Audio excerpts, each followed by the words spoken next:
Bonjour à chacun, bonjour à chacune, que le Seigneur vous bénisse et vous fortifie. En ces temps, nous nous rappelons ce don extraordinaire de l'Esprit Saint. J'aimerais lire avec vous 2 Corinthiens 3,18.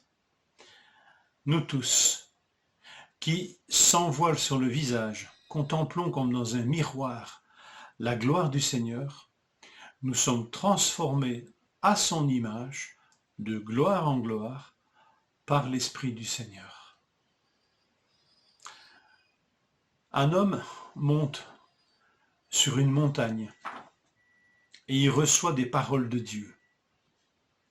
Lorsqu'il en redescend de cette montagne, son visage est rayonnant, au point que les autres hommes ont crainte de s'approcher de lui. Cet événement extraordinaire était passager, et l'homme se couvrait d'un voile, afin que l'on ne voie pas la disparition de ce phénomène. Et ce phénomène était le fruit de ces face-à-face entre Dieu et Moïse, nous dit le livre de l'Exode. En redescendant de la sainte montagne où il reçut les tables de la loi, son visage rayonnait.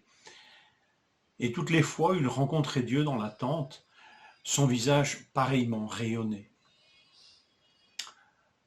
Bien des siècles plus tard, l'apôtre Paul rappelle cet événement extraordinaire aux Corinthiens. Et il le fait ici dans le texte que nous lisons ce matin. Et il leur fait cette déclaration extraordinaire. Nous tous, qui contemplons la gloire du Seigneur, nous la reflétons et nous en sommes transformés. C'est ce que je vous ai lu, le texte que je vous ai lu ce matin. Nous tous, non plus seulement Moïse, mais nous tous, qui, sans voile sur le visage, contemplons comme dans un miroir la gloire du Seigneur. Plus un seul, seulement, mais tous. Nous contemplons comme dans un miroir. Nous regardons dans le miroir divin de la gloire du Seigneur. Nous regardons comme dans un miroir divin la gloire du Seigneur. Miroir divin de sa parole même. C'est Jacques qui utilise cette image du miroir pour nous parler de la parole de Dieu. En effet, si quelqu'un écoute la parole et ne la met pas en pratique, il ressemble à un homme qui regarde son visage dans un miroir et qui, après s'être observé, s'en va et oublie aussitôt comment il était. Ici, c'est un miroir qui nous reflète nous-mêmes. Mais quand même, parole de Dieu, miroir divin. Ce miroir divin qui est aussi Christ lui-même. N'est-il pas, lui, Christ, le Fils, l'image parfaite du Père? Le Père se reflète en Christ comme dans un miroir. Nous sommes transformés. Et le verbe est encore plus fort, puisqu'il est utilisé dans les épisodes de la transfiguration de Jésus, dans les évangiles de Marc et de Matthieu. Transfiguré. C'est le même verbe. Nous sommes transfigurés à son image.